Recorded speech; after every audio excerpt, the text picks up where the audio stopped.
So hello, everyone. I already see a couple people joining. Give us 1 second. I'm just going to share the LinkedIn live post.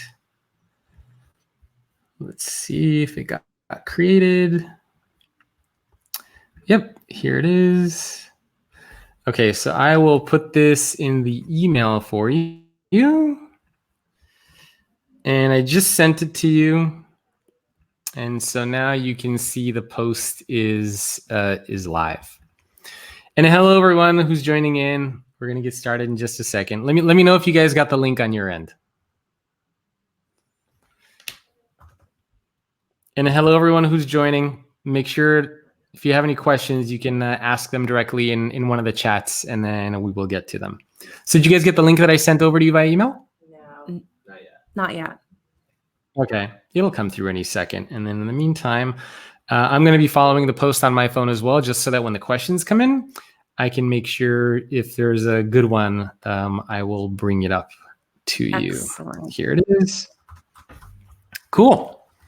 Hello, everyone. If you're just joining, let us know where you're from. I'm always curious where people are joining from. So say hello. Let me know where you guys are from. And welcome, everyone, to the Future of Work show. I'm your host, Jacob Morgan. And today, my guest is Marissa Andrada. She's the Chief People Officer at a small company, small startup, right? Right. Just a couple people. Chipotle, which there's actually Chipotle across the street from me. And I eat there probably more often than I should. Yeah. As you should. I'm there. There's never more often. Come on. Yes. So before we start talking about all these fun things today, why don't you give people a bit of background information about you? How did you get involved with what you're doing today? And what do you actually do at Chipotle? Well, thanks, Jacob, and thanks for having me. Happy New Year. I'm so excited to join you.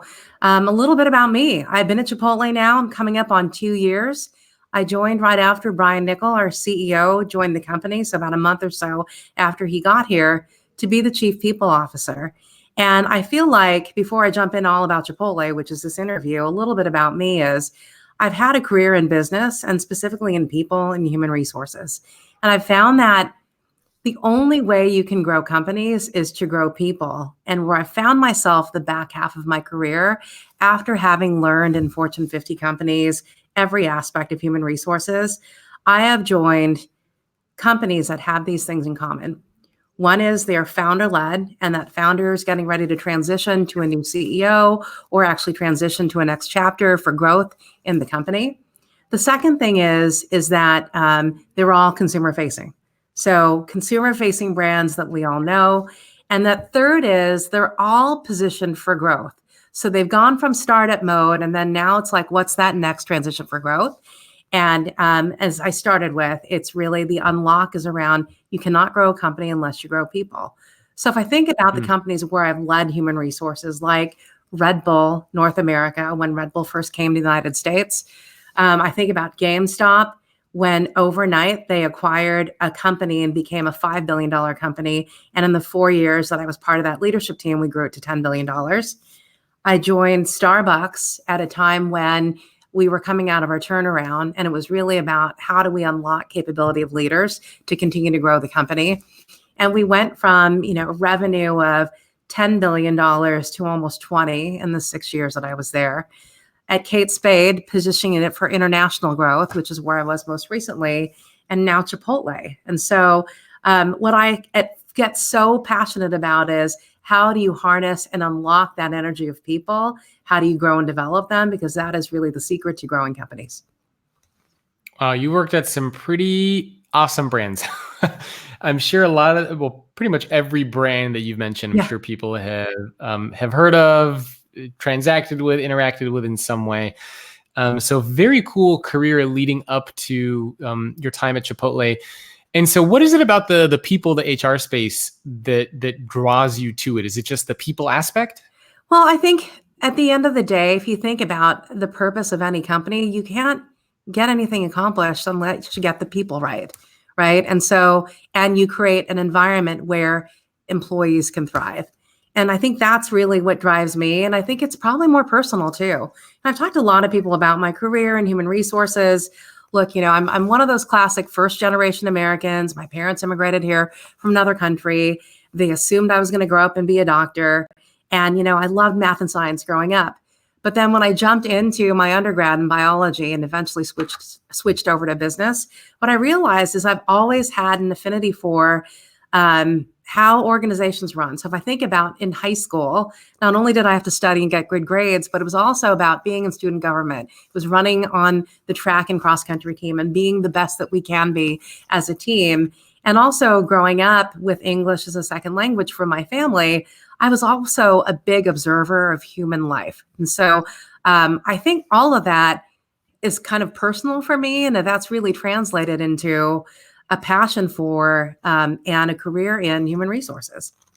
And can you give us a bit of background information about Chipotle? Because I'm sure a lot of people are familiar with the brand or the name, but they might not realize just how massive you guys actually are. Yeah, so Chipotle is just over a $5 billion company in terms of revenue the last time we reported it. We have over 2,500 restaurants, 80,000 employees, primarily here in the US. We've got some restaurants in Canada and a few in Europe, but it's really about how do we bring good, real food at an affordable price to everybody? And how do we do that? By cultivating a better world. Simple and straightforward enough. And Yeah. 80,000 people. I mean, it feels like, when did you guys first become, I feel like it was so sudden, the growth of Chipotle. Like I remember when it was first introduced, even not that long ago, and now all of a sudden it's like 80,000 people. You guys are everywhere. So clearly you guys have been on a massive growth path. Yeah, I think, it's a 26-year-old company. And so people don't realize it. When the company first started, Steve Al's, our founder, really started locally in Denver. And it was about 15 restaurants. And then from there grew outside in Ohio and grew in Kansas. But then I would say it really came to the forefront, I think, as a big high growth organization, probably like 6-7 years ago. And then up until the joining of our new CEO, we've just really expanded it in so many ways because of the multiple distribution points beyond traditional go into the restaurant, stand in line and get your food. I think through digital and ordering ahead and picking up, or ordering ahead and getting delivery, that has just expanded the access, and I think has expanded the footprint of who we are and really the visibility of our brand. For sure. Yep. Absolutely. So in your current role now, what are some of the big trends that you are paying attention to, whether they're just kind of broader workplace trends or specific people trends? What are some of the things that really catch your eye these days? Well, I think if you think about a workforce of 80,000 people, and it is primarily, if you think about who works in the restaurants, millennials and Gen Z represent like 95% of our employees. So the trends we pay 95%? Yeah, in the restaurants. Jeez. Now we have every generation working in the restaurants. The majority is really this millennial, Gen Z, the next gen. And so what we're really paying attention to is, all right, what's important to them, because they are our future. They're working right now in the restaurants. And if you look at our history, working in the restaurants has created opportunity for many. I mean, there are people who've started off as crew members who are now, high level leaders in the organization just through opportunity at Chipotle. But what we're paying attention to is for the future of work. And I know that you've done this in your live podcast interviews. You interviewed the CEO of Gallup. One body of work that we've really paid attention to is The Future of Work, literally that book. And it is studying what this generation, the millennials and Gen Zs, are really looking for in terms of an experience at work. And I think you know this, and it's beyond a paycheck, but it's worth talking about that our workforce that sit in the restaurants and that serve our customers every day really are looking for purpose-driven organizations, a place where they believe in what the company stands for, that they're aligned to the values that the company stand for. So I think that's kind of the first thing that we're paying attention to. And then secondly, what this generation or these generations looking for is can they join an organization that fits their life? It's not the other way around. So while we may be a big company of 80,000 people, we also need to understand that there's 80,000 individuals who have different lives. Some may want an opportunity and grow, in the operation and become a multi-unit leader and a senior leader in the organization. Some people want to pursue their passion, which is I've met so many restaurant employees who, whether they're in New York and they want to become a star on Broadway or a dancer, or they're an artist or they're in a band or a musician, like Chipotle could also be the best side hustle where it's not only about getting paid to do a job, but it's also creating an opportunity to learn new skills. And I think that's a trend that we're also seeing, that we're paying attention to. How do we bring that back in to the organization? And I think the other trend too is, there's no line between personal life and work life. I think people live their lives.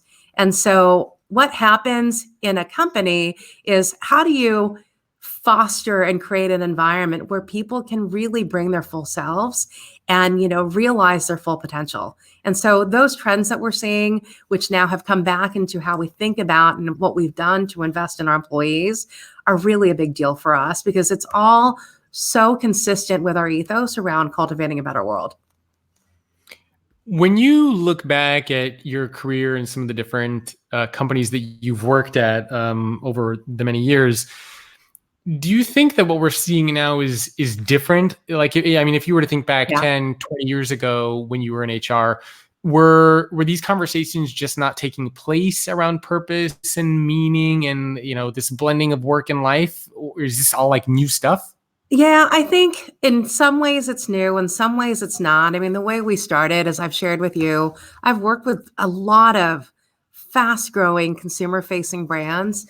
And I think one thing that hasn't changed, at least in the last, I'm going to really date myself, 20 years of my career, has really been about, if there's a brand that really represents a lifestyle that the employees believe in, it's so good to integrate all of that. And so I don't think that it's new in the companies where I have worked. I think part of it is choosing the right leaders who have that ethos on people and people with integrity. Now, that's very specific to me and my experience in those brands. Now, if I were to look at other companies, prior to those brands that I shared with you, I don't know that purpose and vision and values really were at the core. I think they were kind of on a poster, and it's something that you talk about as a company, but I don't know the companies were really living it.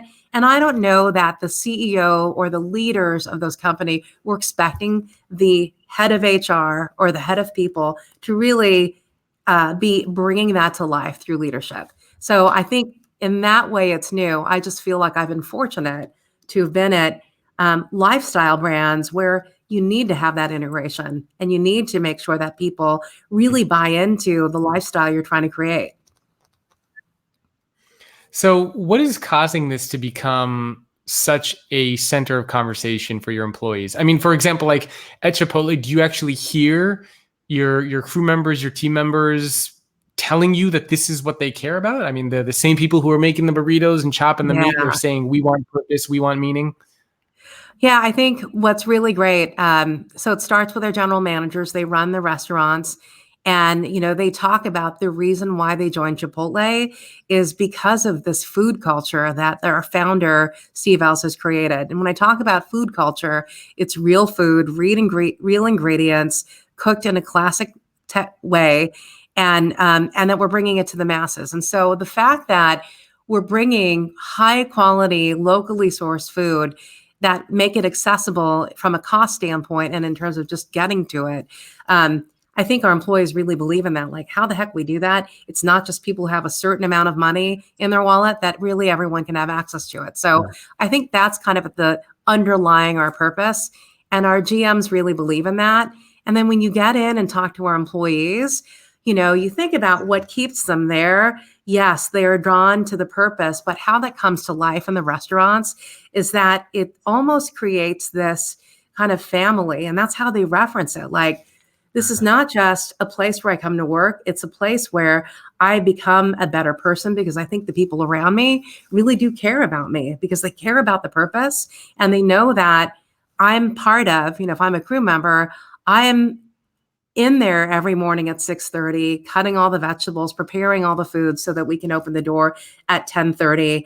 And the fact that you need to care about every detail through humans to do that, you hear it loud and clear from the employees. And so the work is not easy. We teach people how to do it. And I think when they talk about, you invest in us in terms of creating opportunities to learn new skills, but also the fact that we care about their whole being. We hear that loud and clear. It's amazing when I walk into restaurants and we've introduced values through our GMs, but the fact that they're living it and that our employees are talking about what's important to them. I've met many employees who have said, never have I thought I would get this access to not only a great place to work and grow my skills, but really get great benefits to help me just be a better person in life. I mean, you hear that all the time. Yeah. With such a young workforce, is tenure ever an issue? Because I would imagine, for example, Gen Z, millennials even, do a lot of people view Chipotle as sort of like a stepping stone to move into another career? And if so, are you okay with that? Or what is the tenure situation like with such a young workforce, and how do you deal with it? Well, I think it's an interesting question in that with 80,000 employees, you can see the side by side, right? So there are people who come here and the employment value proposition to them is opportunity, that this is a stepping stone to continue to move up. And there, time and time again, I've met so many employees who have said, this manager believed in me. They asked me to be a kitchen manager. And then I became a service manager, then an assistant manager, then a GM in training. And they've grown their career through opportunity because we've invested in them and just really inspired belief and confidence that they can do the job. So you see some really high tenured leaders in the organization who started off as crew members where they've been here 10, 15, 18, 20 years. And then you've got like this workforce. So we talked about 80,000 people. Our retention rates have really increased in the time that I've been here. I think it's really because of how we're investing in people and how we're communicating our culture. And quite frankly, I think it's okay. Look, if we can get at least 12 months, I'm hoping more, maybe even 2 years from someone who believes that Chipotle is the best side hustle, like not their main passion, but a great place where they can get good pay and good benefits while they're pursuing their passion in life, I'd say, let's go. I mean, come here. We'll help you do that. And hopefully you'll have fun along the way. So it's a little bit, based on what their needs are. And it's not one size fits all. So in other words, you guys you're okay with that, right? I mean, you're totally okay. Okay. So you acknowledge and understand, and you say, look, we get it. We're okay with it. Right. So here's an example. We have this tuition assistance program that was introduced a couple of years ago in the organization. And it used to be, in order for a crew member, so one of our 80,000 employees in the restaurants to access it, they had to be here at least a year before they were even eligible to get tuition reimbursement. Now, we've changed it in the time that my team has been here. And now the requirement is, hey, we want you to be here for 4 months. And we want you to be working 15 hours a week. And if you get those two things, you can start taking advantage of either our tuition assistance program at 100% reimbursement or begin your debt-free degree. And we're not asking them to stay, but what we're hoping that does is engage them in a way where, oh gosh, they're working on themselves, pursuing their passion, and they're getting, their work done and pay at Chipotle. So, I mean, that's an example of, I think it's okay if they don't stick around, but we want them here long enough so that they know that we're investing in them. So what if somebody says, oh, you know what if you do all these wonderful things for them and you spend all this money in these programs and they stay there, they just take advantage of the program and then they leave? Well, I think, people have asked me that question. We've introduced so many new things that I believe are just leading edge for restaurant and retail. And we believe that, for example, debt-free degrees, we believe that first and foremost, that we are investing in and creating future leaders for Chipotle and for our restaurants and, ultimately the company. And if not, we're creating future leaders for the world. I think there's a responsibility that companies have, especially one as large as ours, is not only to do well, but also to do good in the world. And so, that's how I answer that question. Like that's why we do it. Yeah, no, that makes sense. I mean, it comes down to the philosophy of the business. It's not just about making money. It's about improving the community, the world at large. And so you do this not just as a way to get better people for Chipotle, but as a way to impact communities in the world, which I love. I mean, I think that makes a lot of sense, and we need more companies who can actually think from Yeah. that perspective. You mentioned that you guys are investing in a lot of different programs out there. Maybe you can talk a little bit about, as an employee at Chipotle, what are some of the perks and benefits that employees get? What is it like to work at the company? Yeah, well, I think immediately. So if I'm an employee, before I get into these benefits that I told you about, it's really about where else can you work where you can have a free meal every time that you work at the company. And it's not just we tell you what you eat. You can create the largest bowl that you want, and you can add your chips, guac, and queso. So I think what it's like to be an employee, the immediate perk is access to the Chipotle you want to eat. And we believe you need to do that. Taste the food, experience it, because that's what we're creating, cooking, and serving to our customers and our guests who come in every day. So that's one thing. I think the second thing that our employees would say about what it's like to work at Chipotle is that it's not for the faint of heart. And what I mean by that is it is very detail intense work to prepare fresh food every day. And so there's a camaraderie. There's this thing called what we call focus prep in the morning. There's camaraderie and teamwork that happens when a shift starts, and they all come together to prepare food that they're going to serve to the guests. So there's this familiarity, there's this immediate team, and a place where you feel like you're an integral part of this team that's delivering great food and a great experience for a guest. So I think those are like the immediate things that employees will tell you and crew members will tell you what it's like to work at Chipotle. And the fact that because it's kind of a team effort to prepare for our guests every day, and that yummy lunch that I tell you that they get on shift when they're here and that they all eat together, it's there's just some great rituals that I think don't exist everywhere in organizations where there's a large hourly workforce. And so I think that's more the immediate day-to-day, what a crew member would expect, an employee would expect, should they come to work at Chipotle. Now, once you get beyond that, the first 90 days, that's when you start paying attention to, oh, wow, I have access to benefits. We talked about tuition assistance. We've talked about the introduction of debt-free degrees. And the fact that you can get an education care of Chipotle. Look, we love that students will come and work with us and take advantage of that education. We've had so many success stories of students who have graduated with us and, by the way, have left to go pursue their passion, after they've gotten their degrees, which we're so thankful for the time we had with them. But there are other things like we introduced a new crew bonus program to the organization. So first, I think the restaurant industry and in retail, where, look, most companies really stop at that GM level and say, based on your company's performance, you get a quarterly bonus.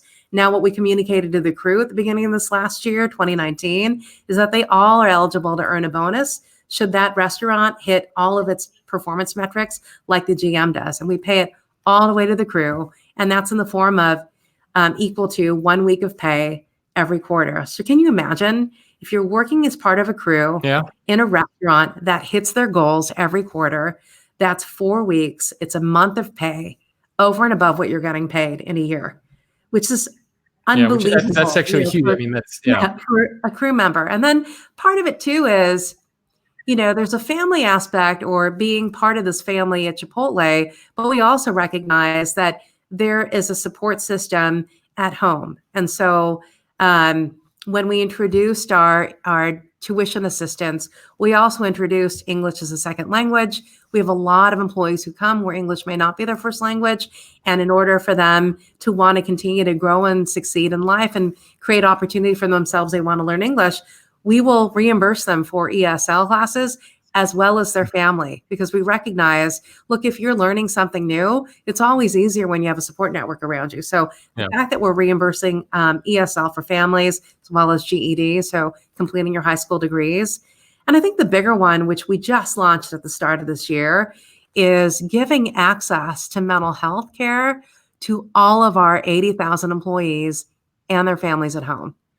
And I think that's a big one, kind of where you and I started, what we're focusing on and what's important to this next generation who will be our future leaders in this world, is that confidence, mental and emotional wellness, and fitness, I think is Yeah. really important. And there is that blurring of we need to recognize that people are living their lives and bringing it into the workplace every day. And that is why like mental wellness and mental health and access to it was really important that we do that for our employees. Is there a difference between sort of like the back office and the front office in terms of like, and for example, like employees who work in corporate, do you guys have cubicles or is it open spaces or what is it like to be an employee on sort of on the back side of Chipotle? Well, I think it's interesting you asked this question. I've been here now for 2 years and you said this, it's a little company. And what I feel like is while we may be large with 80,000 employees, I think we've grown up small. I mean, there's still very much a startup vibe. If you were to come to the back office, which we call the restaurant support center, um, we still don't have full offices. We are in building mode right now where literally it feels to me like a tech startup. Like a long time ago, I worked in Internet 1.0. And that's what the vibe is when you come into the restaurant support center. It's not unlike the vibe in the restaurants where, you know, you have every function and department. They're not just kind of sitting in their corner doing their thing. It's about Yeah. everyone together really reaching across to get it all done. And so the vibe is consistent, you know, the culture of what it means to collaborate and kind of be a family. We expect that here at the RSC. And it is hustle and bustle all the time. I think it's because it's very much that startup mode. I mean, imagine um, making the decision to move our headquarters. So this happened in mid 2018. And for those who follow Chipotle, the original headquarters and restaurant support center was in Denver. And then we said, let's move it to Columbus and let's move it to Newport. And so we invited so many people to join with us. They decided not to move with us. So it's almost like hiring an almost entirely new restaurant support center. So even in that mode, it is like a startup. And so it's not unlike what we're experiencing in the restaurants every day. It's a reflection of kind of how we live our life. And it's cool. We love it. And when you talk to any employee who's joined us in the past 2 years, they love that vibe, that it is truly open and that, you know, we mean what we say and we're living it. And Yeah. it's also we're living what the energy that we feel in the restaurants. Makes sense. Yeah. So I have a couple questions here from people who are watching a lot of these. The first one here comes from Michelle, and she wants to know what has been your most successful people initiative in terms of behavioral motivation and driving performance? Oh my gosh. Well, Michelle, I think the most successful one in terms of shaping behavior and driving performance, I think of two. So I talked about the crew bonus program. Look, when we first introduced that, we had a lot of people on the outside going, well, how can you afford that? At the end of the day, it pays for itself.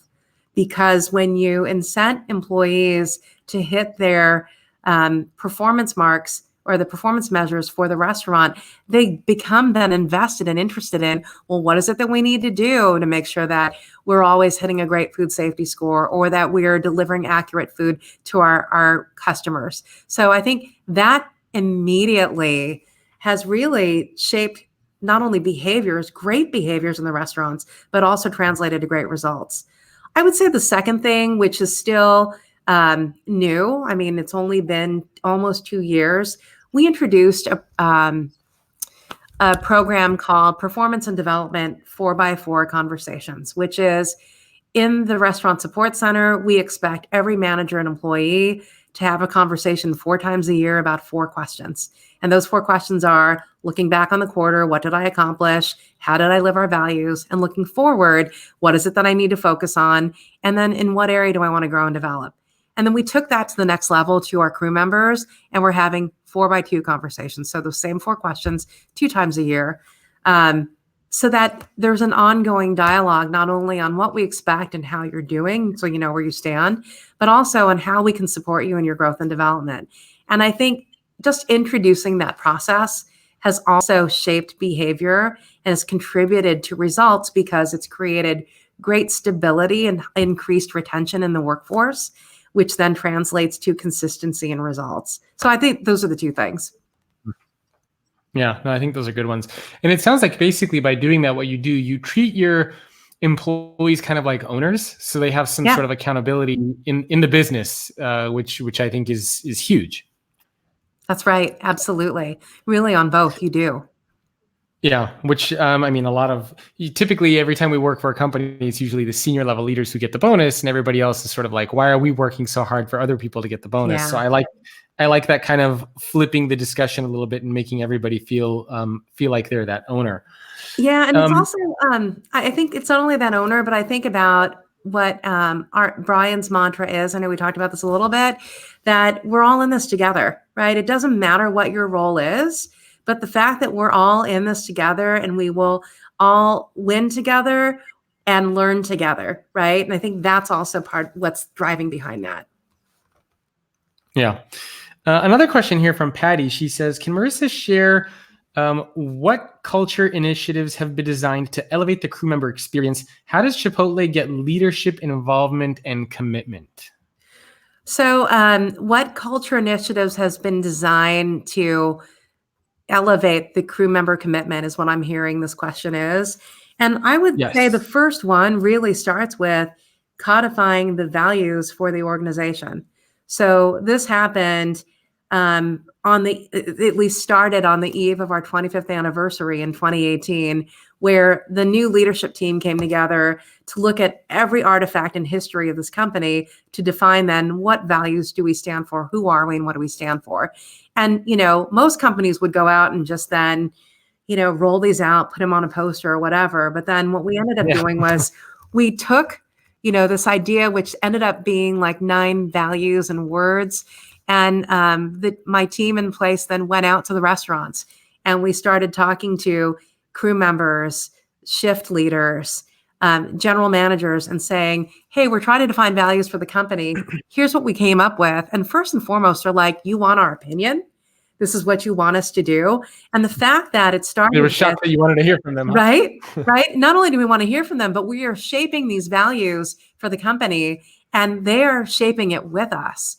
And so I think it starts there. And ultimately we started with 9 statements, ended up with 4 values, which are the line is a moment of truth. So if you think about why we exist, it's about that beautiful food line where, I talk about our amazing locally sourced, fresh, real food that we prepare every day and the experience that we create for people, whether it's our employees and the guests, that people can move through the line pretty quickly.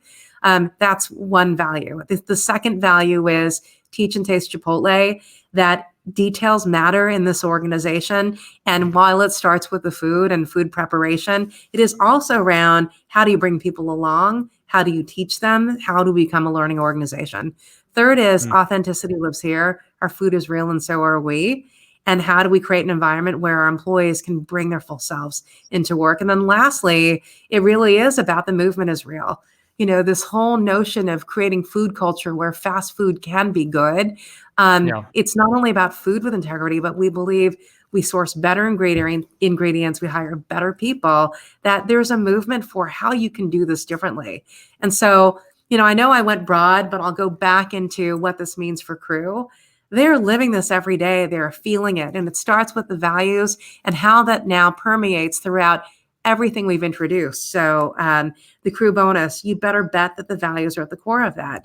How we talk about performance 4x2, our values are at the core of that. And I think once you get everyone aligned to really those key things, it's magic and it's special when we see this level of growth and performance that we have been so fortunate to experience in the last 2 years. I'm curious, do you guys have a lot of the traditional practices that a lot of companies do? For example, do you have annual performance reviews? Do you do annual engagement surveys? Or do you have a different take and spin on how you look at some of these things? Yeah, so with the annual performance reviews, we have gotten rid of the performance review per se, and we've replaced it with these 4x2 conversations at the crew level. Okay. And the 4x4 conversations. And it's interesting, when we first introduced the first 4x4 conversation, we just said, have a conversation. And people were freaking out going, where's the form? What do I fill out? And then at the year end, they're like, where's my form? What do I fill out? And we just kind of said, hey, we're all learning this together. At minimum, we want you to have this conversation. If you feel like documenting it, do it, right? And so that was what we did at the restaurant support center. But then for our crew members, what we created was just kind of a template to walk through those 4 questions, but it also helped people to understand, hey, here's what I'm held accountable for. But it's not a traditional performance review form. It's really highly customized for that employee. And so that we have a different spin on that, and that it's in a very Chipotle way and not a traditional performance review. And from an engagement, I like that you, yeah. I'm sorry, before you jump to the next one, I like that you did that. And then, because sometimes I talk to companies and they say, well, we want to get rid of our annual performance review. We're doing this big analysis. Like they go through this really complex, 1 year, 2 year pilot to see if it works. But you guys are like, look, we know this isn't good. And we're going to kind of learn along the way. And how long was the process between deciding you want to get rid of the traditional way of doing things towards introducing this new one? How long was that? It was really quick. So if I think about when we made that decision to make the transformation and make the move, we moved to our new locations by August, and by year end, we're like, let's just get rid of our old processes and redo this. And it's exactly that way, Jacob, the way we introduced it. We're like, hey, everyone, we're going to pilot this. Here's the idea. And what I love about it is that, by the first time we did our first 4x4 conversation, by the second one, we had employees sending in, hey, if anyone wants to use a form, here's one that I created, and the fact that it wasn't people experience that created it, it was actually our employees who created it. And so the fact that there's this element of co-creation, and by the way, that's just one example of many things that we have done where our employees had a voice in shaping what it is that we're doing. It's not just coming from the center of people experience. And I think about like why we even call ourselves people experience, and people will go, well, isn't that human resources? When I think HR, I think about here's all the rules and all the programs and policies you need to follow, instead of how do we create an experience where people feel like, God, this choice that I made to come here every day is awesome. And how do we focus on creating the best experience for our employees? Anyway, I know I just kind of went on a ramble on that, but no. That's great. I think that co-creation was really cool that we did that, and that it just gave permission to, it's okay to learn. We're not going to be perfect, because most companies, I agree with you, will like take forever to analyze, but that whole startup scrappy feel, I think, is really important, to continue to innovate and drive performance. And what about for the engagement reviews? Do you guys do an annual review? So engagement has been completely new. And what I mean by that is, in the past, we may have only measured engagement in the headquarters and maybe at the field level. But for the first time in this last year, we actually asked our GMs what was important to them. So we created kind of the baseline engagement survey, and now have set it up where we can pulse our employees and get them involved in having a voice in things that we're thinking about. But even going back to our initial engagement survey results, we partnered with a company to help us kind of benchmark how we're doing with engagement. They were off the charts, which we surprised ourselves with because we were just going through a reset with the organization in 2019. So engagement, we are not, well, it's still new. So it's a new process. We just introduced it, and now we're going to be pulsing it throughout the organization. It's not the traditional, here's the annual engagement survey. We're going to roll up, the results and then cascade them all down. It's about here's the immediate feedback we're getting, and what is it that we're doing at every level to react to it. So, and by the way, some of the engagement feedback that we got were good data points that really fed into decisions around how we invest in people. They were great data points for our leaders and how they create dialogue in the restaurants when they're there. So it's pretty cool. How do you scale all this stuff across 80,000 people? So, I mean, you have these values, you have this culture that you're creating, but for 80,000 people, that's probably not an easy thing to do. So how do you make sure that that people sort of embrace all of this, that it's communicated in the right way? Is this all about the GMs?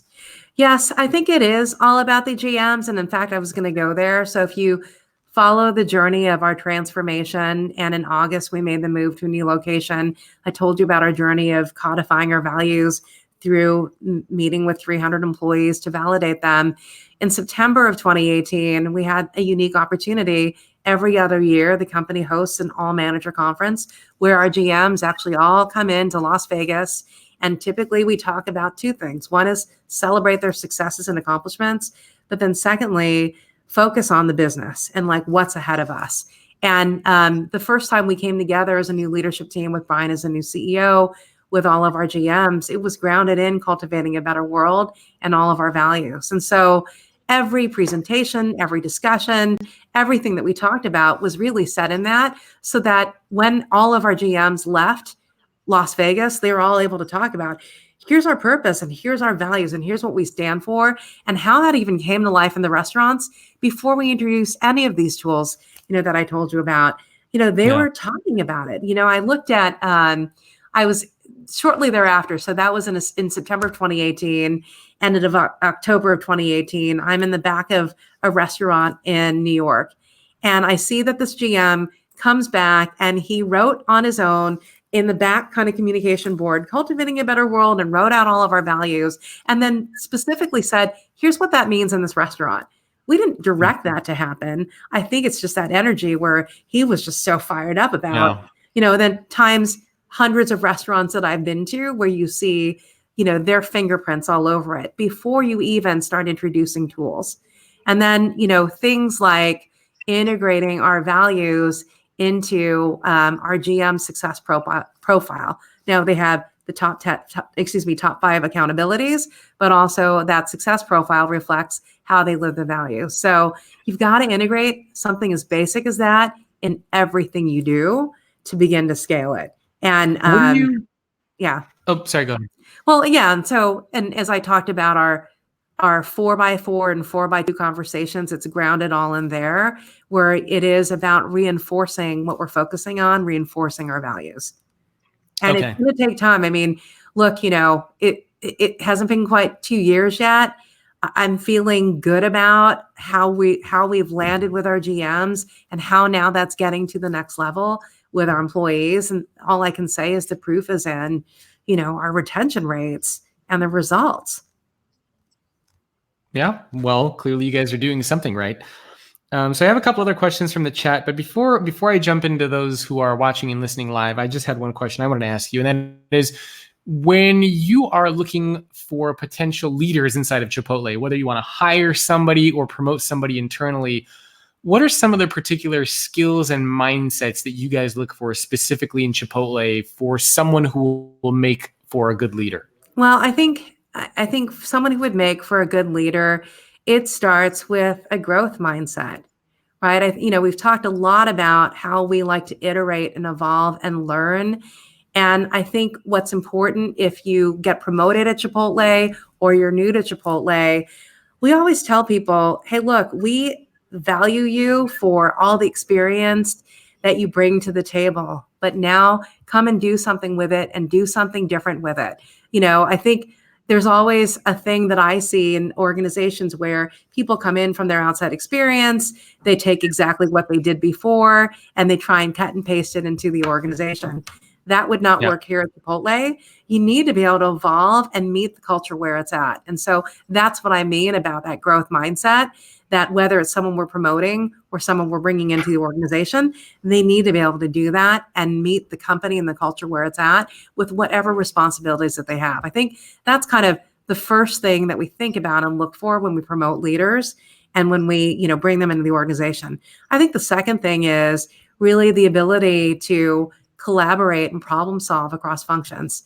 That is really important. I would say everything that I've experienced working with employees and leaders in this organization, not unlike the story I told you about everyone working together in the restaurants for preparing for the day, like we need to be able to know that they can collaborate and think across functions and not just solely be about, okay, this is my job and this is what I do, but also understand, gosh, how does this impact other functions? How do I include other thinking to make this the best product or the best service that it can be? So I think we look for that too, as leadership. Which makes sense.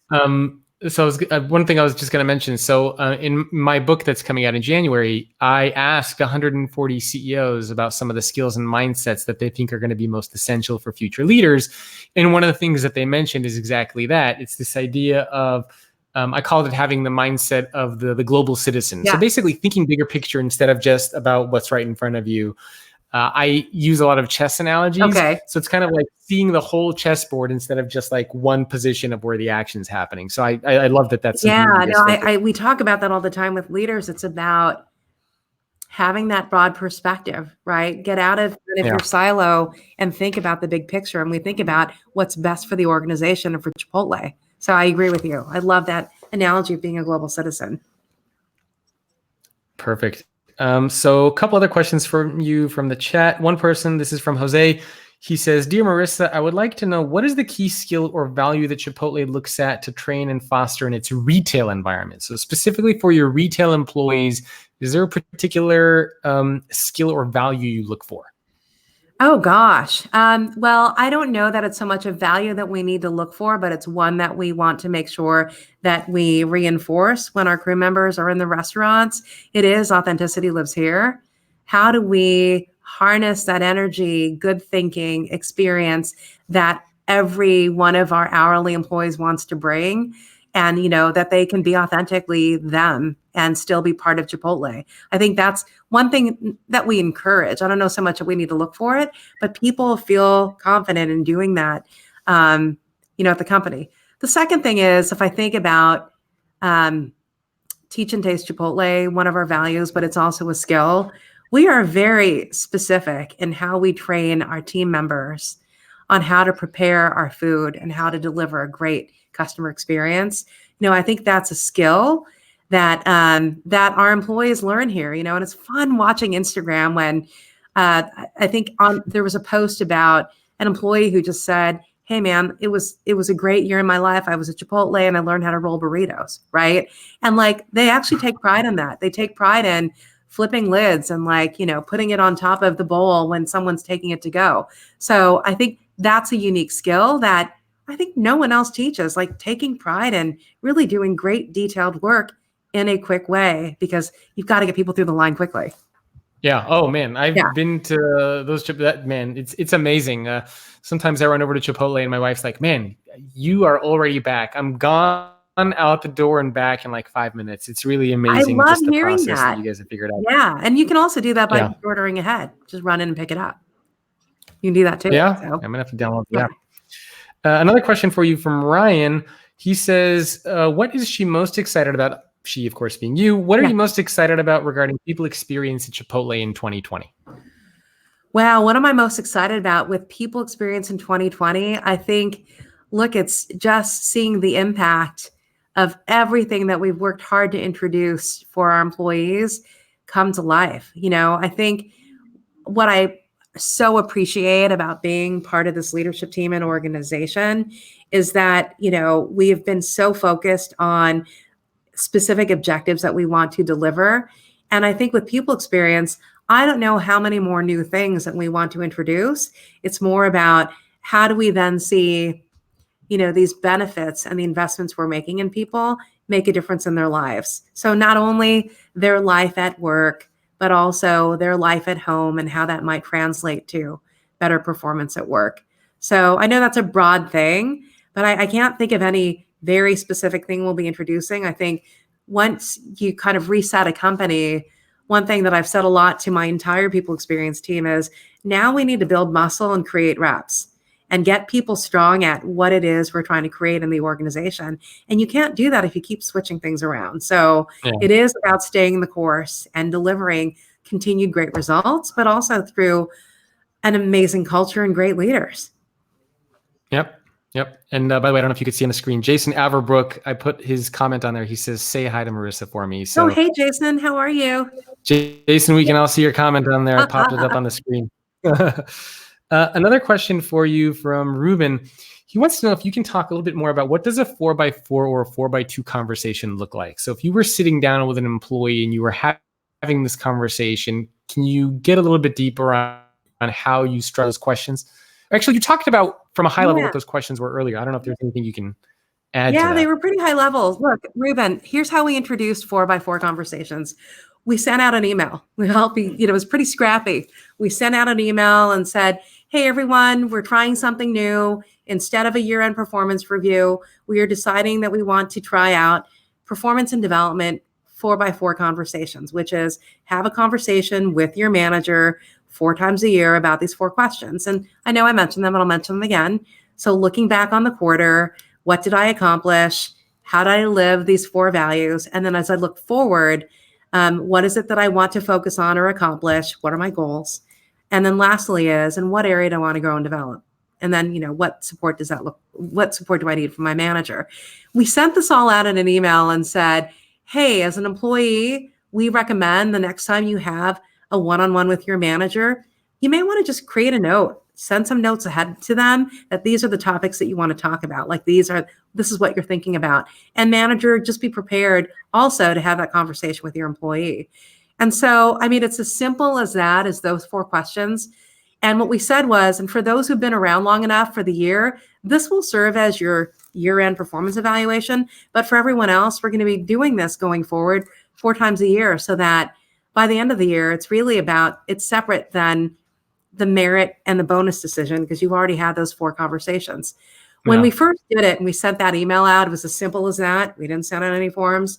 The feedback that we got, because we did go and collect feedback formally, we also got anecdotal. People fed it back immediately, especially those who've been around the company a long time. They're just like, this is the first time I've actually had a real conversation with my manager about me and what's expected of me, how I'm doing, what my passions are, and what I'm interested in. And I think that's really at the core of what happened, that you kind of walked away from that anxiety of, it's a stressful year-end performance evaluation to Yeah. really me as the individual and how do I show up in the organization? How am I contributing and making a difference? They were really excited about, wow, it's probably the most real conversation I've had as an employee. And imagine doing that at least 4 times. Now, look, I think really great leaders do it naturally all the time. But look, if we can provide a guideline where at minimum you're doing that 4 times a year, that's really awesome. So that's what those conversations look like, at Yeah. least at the RSC and the field leader level. With the crew members, we It's the introduce conversation, right? It's yeah, not a the form conversation. box. Okay. Right. Just And it's talking also like a human. about not only what is it am I doing for you and what do I need to be doing, but then how do I need to grow and develop so that I can be successful and continue to grow with the company? And Hmm. so, and that's not happening once a year. It's, you know, I think most businesses these days, and I think about our business, has to be so agile. You live quarter to quarter. So you need to be able to check and adjust along the way. And so I think that's Yeah. what's happening in these conversations. And then take that all the way to the hourly level. What it's turned into is it's great. And I don't know that we designed it this way. It just kind of happened. I told you about the crew bonus that we introduced. And what it's turned into is employees really want to know, gosh, what is it that I need to continue to be doing to support my restaurant so that the restaurant can get its bonus and I can get my bonus? So it's fascinating. It's Yeah. turned into that.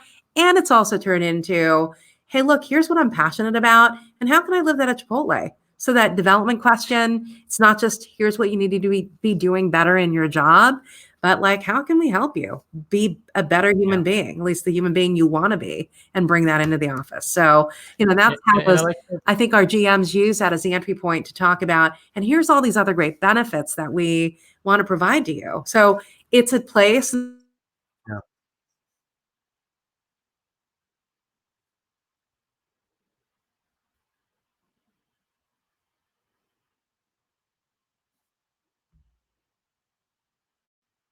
Uh-oh. Did we lose Marissa? No. Marissa, where did you go? Hang on one second. Oh, it looks like she disconnected or dropped. Let's give her a minute. Hopefully she will click the link and come back in. 1 second.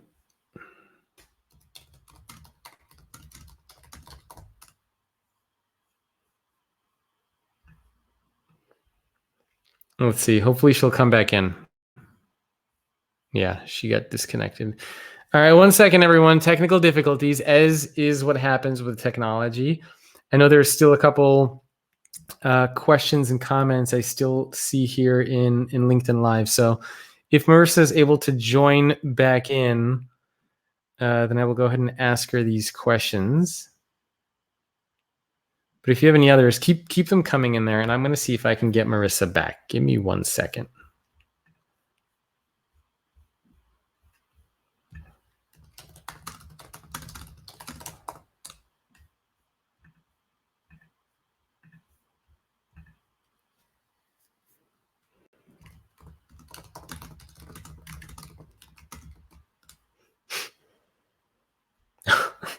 Stay tuned. Yes, exactly. Stay tuned. I'm emailing them right now really quick to see if I can get her back. We only had a couple minutes left anyway. So I'm going to see if we can get them back in so I can ask the last few questions.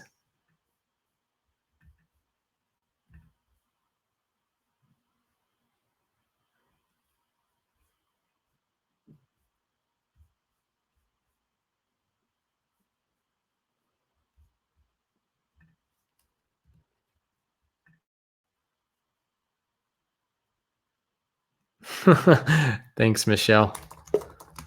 Oh, there she is. She's back. There you are. Sorry about that. Hey, let's iterate. Let's learn and move on. Yeah, it happens. Right? And I just realized that I've been saying your name wrong. It's Marissa. That's right. It's like Teresa with an M. Okay, so I apologize. I've been saying Marissa this whole time, so it's actually Marissa. It's one of those days. No worries. So a couple other maybe one more question before we wrap up, because I know we're pretty much out of time now. And this one it's actually a good question from I guess you pronounce it Samer, Samer, Samer.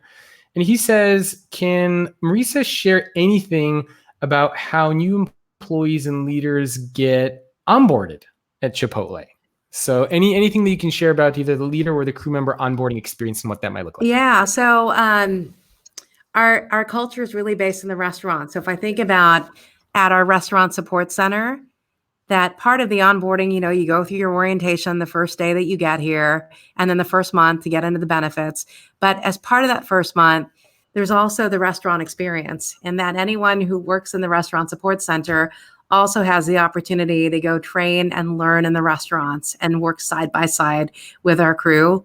It's really important to do that. So that's part of the orientation for our restaurant support center, is to be out in the restaurants for 3 or 4 days, working side by side with the crew. I think as you onboard as a new employee, a new hourly employee, it is also the same thing. We don't just have you get on the line right away and like, hey, get a tortilla and say, is it a bowl or burrito that you want? We also take the time to teach our employees and work side by side with them so that they can experience the restaurant, understand the tasks, et cetera, before they're actually put in live in front of the guests and the customers that come through. So that's the technical aspect of it. I would say another piece really is we do dive deep and spend the time really educating our team on the values. And, there's a lot of great, I'd say, communication and media that we put together that's a reflection of our leadership team, our field leaders, all talking about our values that everyone has access to. So it's those two things. Perfect. Well, maybe to wrap up, I can just ask you 2 or 3 fun rapid fire questions about yourself, Okay. and then you can let people know where they can go to connect with you. So what has been your greatest business failure? Oh, business failure. Well, I think about a time when I worked in entertainment, so predates all the other experiences I told you about, where we thought we can just create a performance review form. And I think the failure was I allowed the team to just cut and paste from another organization. And we failed miserably because leaders are just like, this is not who we are and not our culture. So it was a great learning as a result of it, but it was a failure because I thought, shortcut, maybe we can just slap this in there and do this performance review program. And it was a bust. But That's a what good one. came out of it was the reinforcement that meet the organization where they're at, and create something that makes sense for that culture. What's your most embarrassing moment at work? Oh my gosh. In life? No. At work. Oh gosh. I'm kind of an out there individual, so rarely do I get embarrassed. I would say, I don't like a lot of attention when it's specifically um, an individual recognition.